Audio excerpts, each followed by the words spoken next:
If I asked you what was common between these very illustrious names, what would you say? Mr. Kumar Mangalam Birla, Mr. Motilal Oswal, Mr. Suresh Prabhu, Mr. Shekhar Kapoor, Mr. Piyush Goyal, Rakesh Jhunjhunwala. What do you think is common between these people from very diverse walks of life and professions? Two letters, two simple letters, C and A. Two letters so powerful that if you join them and put them before a name, it not only becomes a professional qualification, but it represents willpower, dedication, intelligence, and the ability to march on come what may.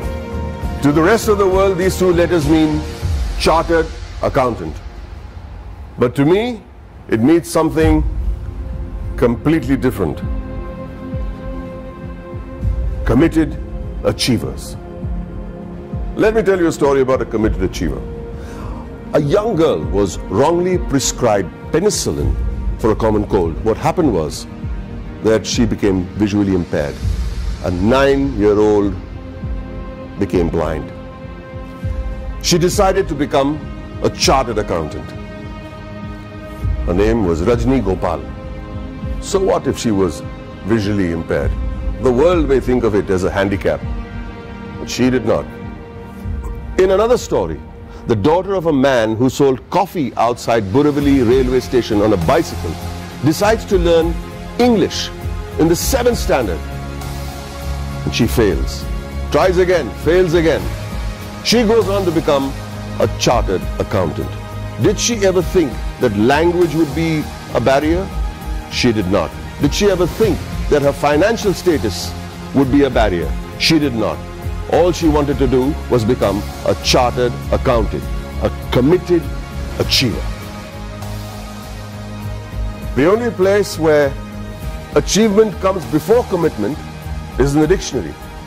It was this commitment to achieve that led to the formation of this organization that would change the economic structure of this country forever. ICAI, the Institute of Chartered Accountants of India. The leaders of this nation were visionaries.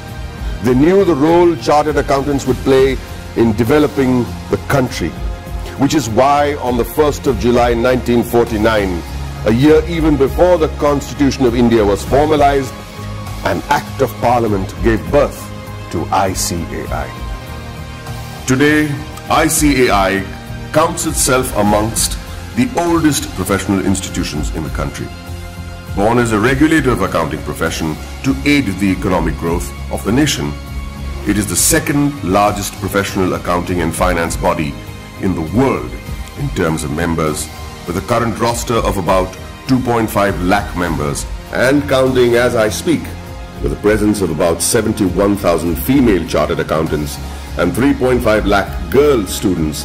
ICAI holistically carries the mission of transforming the nation from women's development to women-led development. During its eventful journey of 70 years, ICAI has become an integral part of the Indian economy, taking it on the path of the fastest growing economy in the world. With its emphasis on financial reform, ICAI radiates with shining milestones that stand as the acknowledged cornerstone of India's economic growth.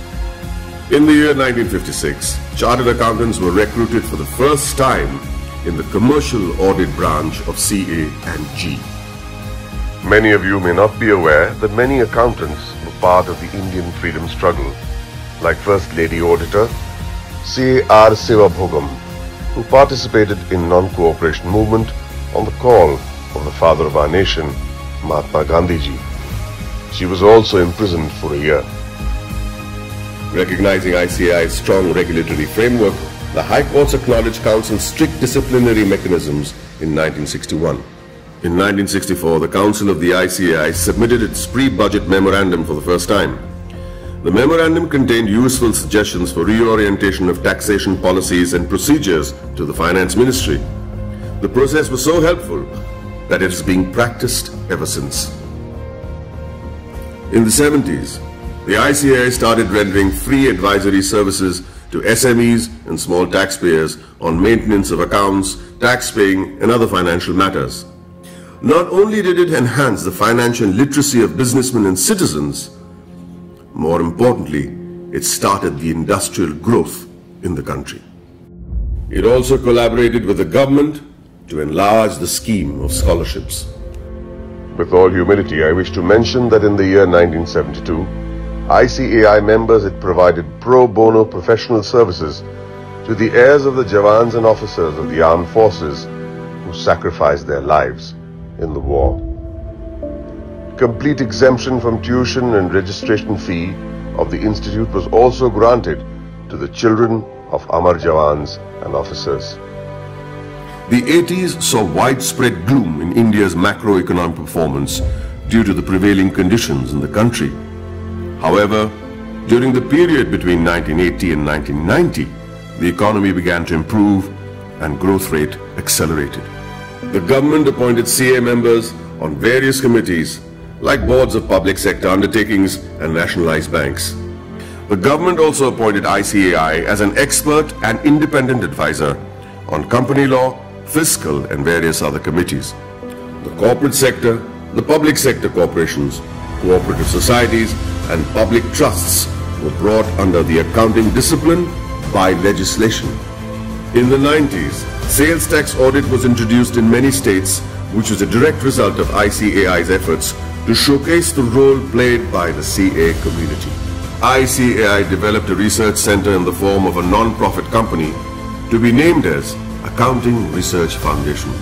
It was during this time that the government recognized the ICAI as the sole recommendatory body for setting accounting standards in the country.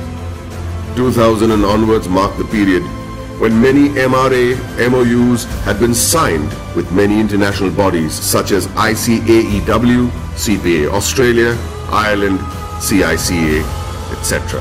ICAI was granted recognition by IGNU as a research center for the benefit of its members and employees to pursue doctoral research from IGNU.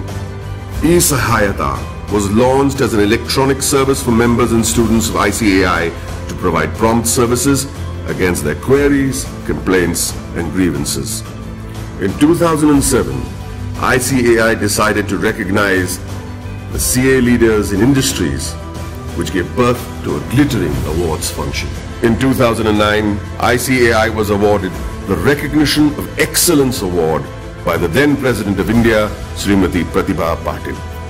In the year 2014, the Honorable Prime Minister of India, Sri Narendra Modi, nominated ICAI for the Swachh Bharat Abhiyan. Under the banner of Swachh Bharat Abhiyan, Swachh Vidyalaya Abhiyan was launched in the year 2015 to provide separate toilets for boys and girls in all government schools throughout the country. ICAI undertook a pilot study for the Indian Railways. The in-depth cost analysis helped in streamlining the running of the railways. Considering the importance of the legislation, namely black money, and the imposition of Tax Act 2015, CBDT decided to go all out and conduct workshops with ICAI to clarify any doubt the assessees may have had. ICAI was chosen as the preferred institution to partner with the Government of India to create awareness and maximize the potential of the Income Declaration Scheme 2016. ICAI, jointly with the Ministry of Finance and the Ministry of Commerce and Industry, organized events at more than 470 locations across the country. It was attended by more than 42,000 citizens, including chartered accountants, company secretaries, advocates, and members from trade and industry. ICAI's contribution to the scheme was acknowledged by Shri Arun Jaitley, Honorable Minister of Finance and Corporate Affairs. For the benefit of its members, ICAI established the Indian Institute of Insolvency Professionals of ICAI. ICAI extended its technical and infrastructural support towards the accounting reforms of various government offices. This meant moving from cash to accrual system of accounting after assessing the tremendous positive impact on national financial reporting. It was also an important year for the Indian economy, with GST being touted as the game changer, leading to one nation, one tax. ICAI, as always, was there to partner the government towards effective and smooth implementation of GST throughout the nation. As a result, ICAI and CA members became a proud knowledge partner for GST success. For a clearer understanding of GST, ICAI carried out more than 3,000 programs benefiting more than 2.5 lakh participants. ICAI also established GST Sahayata desks all across the country to facilitate small businessmen, traders, shopkeepers, and the public at large. ICAI has created a milestone by launching various incubation centers. In line with the Prime Minister's vision to support startups, ICAI is providing massive platforms to help CAs start their businesses. Not many people know that there is an accountancy museum in India, or that the ICAI is the first accounting body in the world to start a digital accounting and insurance board, or that there are 3 forensic labs in India to monitor financial bungling and frauds. With this, the ICAI is keeping its eyes and vision firmly on the future. The ICAI has a very strict code of ethics. Its motto is taken from the Upanishads, Yayeshu Sapteshu Jagriti, which translates as the one that is awake in those that sleep. Here's to the guardians who stayed awake and protected us while the rest of us slept. I'd like to salute this institute for the work it has done in the past 7 decades and wish them the very best in the years to come.